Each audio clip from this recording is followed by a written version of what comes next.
Hello and welcome to Little African News. My name is Mona Davids and I am the founder of New York Voice News and Little African News. I am also the host of Real Talk with Mona Davids. Today's guest I'm very honored to have is Erica Donalds, who is a mom of 3 boys and a very active parent in our education advocacy space.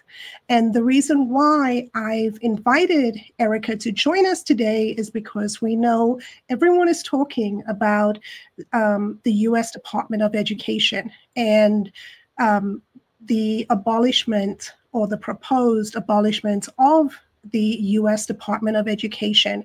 And there are a lot of questions and there are a lot of misinformation and propaganda. And I've invited Erica today to, shine a light and to explain to us what this means so that we as parents and as community members, so that we understand exactly what is going on. So with that being said, Erica, thank you for joining us today. Welcome to Little African News. And please, for our viewers, please tell us about yourself. Well, first of all, thank you so much, Mona, for having me. We've been connected on social media for quite a while, and I appreciate all of your advocacy on behalf of other parents and children in your community. I also have some New York connection. As you know, my husband, Byron Donalds, is from Brooklyn. So we've spent some time up there with his family who still lives in New York. And I, in a previous life, was in the financial services industry, covering an office in Manhattan and an office in Naples for about 10 years as the CFO of an investment management firm. So spent a lot of time up there, love New York, and appreciate just so much all that you have done in your community. I mentioned I was a CPA and I was in financial services, but I have 3 boys, as you said. And I discovered, education reform and things that I had an issue with when Common Core came out and math changed way back in 2008. I started asking questions, who's making these decisions on behalf of our kids? I eventually decided to run for school board and served on my local school board here in Southwest Florida. Learned a lot about the broken education system at the time and just got really passionate about helping other parents find school options that are suitable to them. Could be in a public school environment, but if it was, I wanted to see public schools to be more responsive to the desires and the feedback of parents. And I found, even as a school board member, my fellow school board members, most of them were former educators, were union members. They were not responsive to parents. And so started a parent advocacy organization. And since then, I have been working to build schools, charter schools, private schools, and help expand school choice. I've been working on education policy in Florida, in my home state, but also in other states to help expand school choice. And now I'm so fortunate to be helping with the Trump administration in my role as the chair of the Center for Education Opportunity at America First Policy Institute with Secretary McMahon and her team to help dismantle the Department of Education as Trump promised the American people. So that's what I've been working on for the past few months. Wow, that's wonderful and also really exciting. So I want to dive right in. Here in New York City, we're having, parents are talking, or actually, let me change that.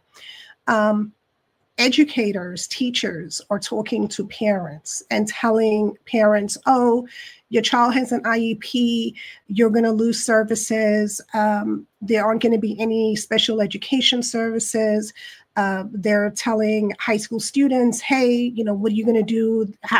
There's no more going to be any more Pell Grants. What's going to happen? You're not going to get any support.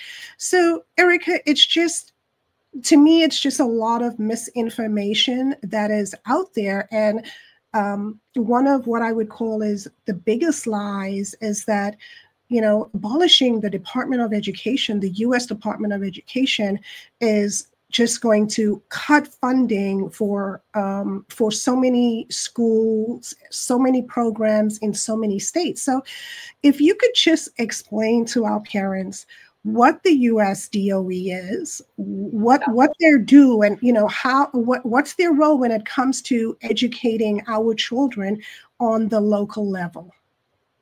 Such a great question. And there has been a lot of misinformation and frankly, fear mongering. Same thing they did to us during COVID, that if our kids went back to school and actually learned in person, that they were going to get sick, that they were at risk of dying, when that wasn't the case. So unfortunately, we're seeing some of the same tactics here. And the Department of Education at the federal level only makes up about 10% of the total education funding that is spent in this country. 90% of the funding and 90%, or maybe a little less, of the direction to your local school is coming from your state or your local school district. If the Department of Education were to go away like that, if I could snap my fingers and it was gone, then literally only 10% of this funding and these directives are going to go away with it. Now, that's not going to happen. Secretary McMahon has been very clear, as has the president, that he doesn't want to cut the funding. So let's be clear, we're not cutting the funding, especially for students with special needs, especially for Title I students who are at low income predominant schools, and Pell Grants and other forms of student aid. That money is still going to go to the states and to the students that it is intended to benefit. What is not going to happen any longer is there are not going to be layers of bureaucrats taking a percentage of that money to pay for their jobs and to pay for pushing papers around and to pay for compliance. So when we're talking about a special needs student, let's say $15,000 is allocated for meeting that student's needs that's coming from the federal level. It's anywhere from $10,000 to $15,000 per student. You're paying for someone at the federal level to track that money and to receive compliance reports. You're paying for someone at the state level to take in that money and to comply with the requirements. You're paying for someone at the district level. By the time that money gets to the student, it's estimated only about 60% of it is actually available to use for that student. So what President Trump wants to do, what Linda McMahon wants to do, is to cut out all of that extra spending, push that money down as close to the student as possible, and let the parents and the teachers and maybe the principals of the school that are affecting that child decide how to spend that whole amount of money, not have to comply with a bunch of federal mandates to do it. Wow, that's quite interesting. You would think that most of the money received by our schools or our districts is coming from the federal government, when that simply is not the case. It's coming from the state. And it's really important that parents understand that it's very, there's a very minimal impact when it comes to the education of our children and the services provided to our children with the US DOE. The onus really, most of the focus, everything is on the states and on our local education agencies, our district schools. You mentioned our new US Secretary of Education, Linda McMahon. I have to say, as a mom, as someone from the Bronx, as a public school parent, my children attended public school, charter school, and a specialized high school here in New York City. I have to say that I was so happy when I saw that the first school that Secretary McMahon attended in her new role was Vertex Academy Charter School in Soundview, the Bronx. Yep. I was able to come with her to that school. I was there in New York with her to visit. Oh! Yeah, so you'll see me. I'm in the photo with the students there, and I got emotional in that school. First of all, I've known Ian Rowe for a long time. I actually followed his fight with the teachers union when they tried to block him from offering this amazing program to students in those areas like the Bronx, where only 7% of the students in the public high schools there are prepared for college and career when they graduate. It's really criminal what's happening in our public schools, but how wonderful that he was able to prevail in that lawsuit and open Vertex Partnership Academies, where these students in the roundtable where Secretary McMahon and I were asking them questions, each one of these students, whether they were in 9th grade or 11th grade, could articulate to us how they were going to achieve the American dream. If they were going through the IB program and they were headed to college, what they were going to be studying, how it was preparing them for college, or if they were on the career track, what they were studying to prepare them to go directly into a career and what that career pathway looked like. But they weren't just learning about that. They were also getting experiences with trips to our nation's capital. One of the young ladies was going to Italy for the summer for an abroad experience.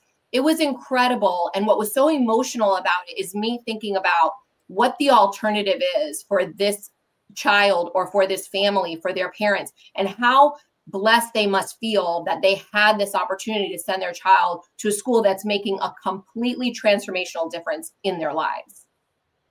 Yes, Vertex is a great school, and Ian Rowe is a wonderful person who genuinely and authentically cares about all of our children and the education of our children. So also very, very proud to know him. He really is a really good man. So Erica, I just want to go back to the U.S. Department of Education. So, you know, we've addressed the concerns of parents of children with special needs, those with IEPs, and you said that Pell Grants and other aid, that won't be affected. My question is, some of these things that the U.S. DOE currently does, like, for example, the reimbursement for special ed, Pell Grants. If the US DOE is no longer there in a couple of years, would those services then be, say, for example, with other agencies? Then perhaps when it comes to special education services, would that just directly only be with the state, or would perhaps Health and Human Services handle it? Like, do you see any chance of other agencies, you know, coordinating some of the services? Yeah, I do. And that has been explained as well by Secretary McMahon, especially in her confirmation hearing, where she talked about, for example, the student loan portfolio expecting to be moved over to Treasury, where they have collection and enforcement mechanisms already in place, and they manage other portfolios that are similar. So that's one option. The Office of Civil Rights, we expect, is going to go into Justice, where they already have a civil rights division. In fact, I just saw a video of a mom who had made a civil rights complaint for her daughter to Justice, and then it had to be moved over to the Department of Education. So it just makes sense to people that if they have a complaint about civil rights, it would go to Justice. But the ones that you asked about, specifically if we're talking about Title I funds and students with special needs or disabilities, and the funding that we are not cutting, but it's still going to go to those students to benefit those students, HHS was where these lived before the Department of Education existed. Because yes, IDEA did exist before the Department of Education, and we were already funding these programs through HHS in a department. The Department of Education is the smallest federal department and cabinet level position. And so it makes sense that this one, when dismantled, would go back to Health and Human Services for those things that we want to maintain funding for, or for what is appropriate, such as the Office of Civil Rights to Justice and the student loan portfolio to Treasury. Well, that's surprising to hear that the Department of Education, you know, has not been around as long as IDEA. So when was the Department of Education established? And, you know, has the Department of Education, in your opinion, or even statistically looking at facts, has it been successful at helping to educate our children? Where are U.S. children when it comes to academic outcomes compared to the rest of the world? Yes, unfortunately, the Department of Education was created by Jimmy Carter as a promise to the teachers unions who helped to get him elected. And if it's an initiative of the teachers union, it is not an initiative that is putting students first. Its purported mission was to improve academic achievement of students, but it has done nothing of the sort. It has padded administrations. It has pushed money down. I mean, we're talking, think about the $190 billion that was spent for COVID relief. And we haven't anywhere near caught up after the pandemic, even with all of that money spent and gone. The children did not see it. Since 1980, our scores have completely stagnated, and in some cases have gone down. In our recent NAEP scores, only 30%, 1/3, 3 out of every 10 students in 4th grade are proficient in reading. And we know we cannot operate as a society if we do not have proficient readers. And if they're not reading proficiently by 4th grade, they never will catch up.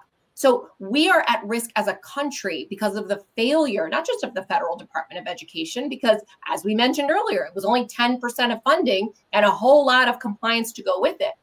But unfortunately, it's also taken the onus off the states in some manner because they're supposed to be holding states accountable for this performance, and they aren't performing or helping students to perform well. So everyone is going like this. It's the federal government's problem. It's their fault. It's the state. They're supposed to be doing it. It's the districts. Everyone's pointing at one another, and it's not getting done for the students and for the country. Compared to other countries in industrialized nations, we are way behind. President Trump has said we spend more per pupil than all of our competing countries, and yet we are at or near the bottom in every measure. We cannot thrive as a country. It truly is a national security issue.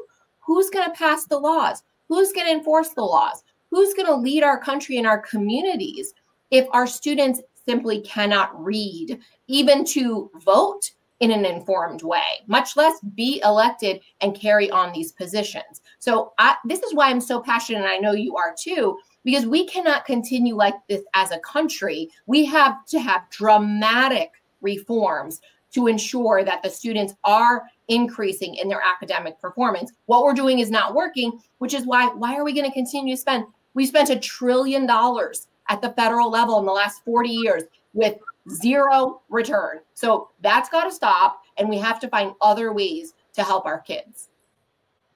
Yeah, what you say is absolutely 100% correct, because I just look at New York City.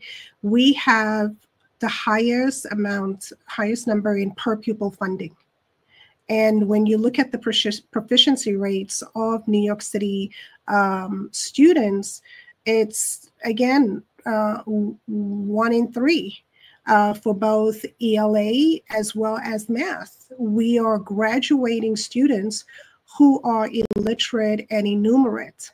And it's, it actually is criminal because these high school students go on to college and then they have to pay out of pocket to take remedial classes. And then we wonder why New York City high school students have such a low, college graduate level. So it's just graduation level. It's really unfortunate because in the end, the children do suffer, and they also suffer as adults, and they go into debt because they have to pay for those remedial classes. So it truly indeed is criminal. I just want to also talk about, I know that you have had, with your professional experience in the education space, you support school choice, just as I do, being also a charter school parent with both of my kids. But, parents want not just charter schools as a choice. Parents want vouchers. I know here in New York, we do want vouchers. We do want education tax credits. We also do want online learning. Granted, during COVID, a lot of parents woke up and they saw that their children really aren't learning in the school, but there are programs, so many different companies out there that provide great online learning. So Yeah. I'm just curious. I know that Secretary McMahon, has been given a mandate by President Trump, but is the department, while this process continues, will the department take any stand or support parents who want more school choice? Well, President Trump did issue an executive order for the department to find ways to encourage states to put money in the hands of parents through their various grants and programs. So I know that they're working on that school choice EO response right now as we speak. Wow. Because that's the second thing that President Trump promised, right? He said dismantle the Department of Education and expand school choice. So he has already given that directive both to the Department of Education as well as the Department of Defense and Interior, because all of those departments have some form of schooling under their purview. Now, that being said, we also have the Education Choice for Children Act, the ECCA, that is moving through Congress. It has passed the Ways and Means Committee, and it is teed up to be included in the reconciliation bill in the next few weeks, which would provide a dollar-for-dollar tax credit for anyone in the entire country. And every state would have access to part of those dollars to provide private school scholarships for their students, and that would include New York State. It's a large pot of money when it comes to school choice, about $10 billion right now, but it's for the entire country. So we'd love to see that continue to expand and find other ways that parents can access funds, even if they are in states like New York that are unlikely to pass their own school choice legislation. Now, I have been a strong proponent of school choice from the beginning of my journey in education, simply because, like most middle-class families, I bought an expensive house in the area where I wanted my kids to go to school. And then I found out that one size doesn't fit all. And just because it's an A school for one child doesn't mean it's an A school for all of your children. And for my middle child, it was a disaster. So I had to find him a different school. I found a small private school for him when he was in first grade. And he was a different child from then on. He loved going to school. He loved learning. He just needed a different environment and a different curriculum that really met his needs. And I thought, man, how many other parents are out there like me that don't know that there are these different types of schools that could meet their child's needs better? And in fact, at the time, the school was telling me I needed to put him on drugs and he needed to be in a special classroom. That child is graduating from high school this year with a full ride scholarship to his #1 choice school. He's never been in a special classroom. He's never been on drugs. So I knew best. And I want to empower parents with the ability to choose a school that's right for their children. And I know that lots of families cannot afford that, especially if you have multiple children who need different things. There's no reason why some families should get a free education that aligns with their children's needs, and other families who pay the same taxes, who live in the same communities, don't get that because that particular school in their neighborhood is not aligned with the students' needs. Forget about even the schools that are failing completely, like the ones in the Bronx, where only 7% of the students are prepared for college and career. None of those families should have to go to that school. They should all be given a voucher. They should all be able to go elsewhere and get an opportunity for their children to excel and succeed beyond maybe what they've been able to do. It's what every parent wants, right? And I also believe in the free market in education. I think that when parents are consumers, they're able to make decisions with funding that innovation, access, quality is going to increase across the board in the education space. We haven't seen that because we've been operating in a monopoly. And in any monopoly situation, as our founding fathers warned us, you're not going to serve the consumer well. And we've seen that in the outcomes in our education system. Well, you are 100% spot on. Erica, I just want to say thank you so very much for joining us, for engaging with Little African News and with our parents and our families, and really setting the record straight. I think. Thanks so much for having me. I appreciate it. No, thank you for joining us, because it's critically important, and I hope that while this process continues, that we continue to have this dialogue with you and also with USDOE, just letting us know what's going on to counter a lot of the misinformation and the propaganda and downright fear-mongering that is going on right now because of this. But thank you so very much for joining us. And we hope that you will come back soon when there are even more developments with regards to USDOE. And next time you come to New York City, please, let us know that you're coming. I'm going to call Ian Rowe and ask him why you didn't invite me to come so that we could cover this, because we have covered Vertex, in the past. And like I said, I'm a fan of Ian Rowe and the work that he's doing for our young people. So Erica, again, thank you so very much for joining us here today at Little African News. Anytime. Thank you. Bye-bye. Bye.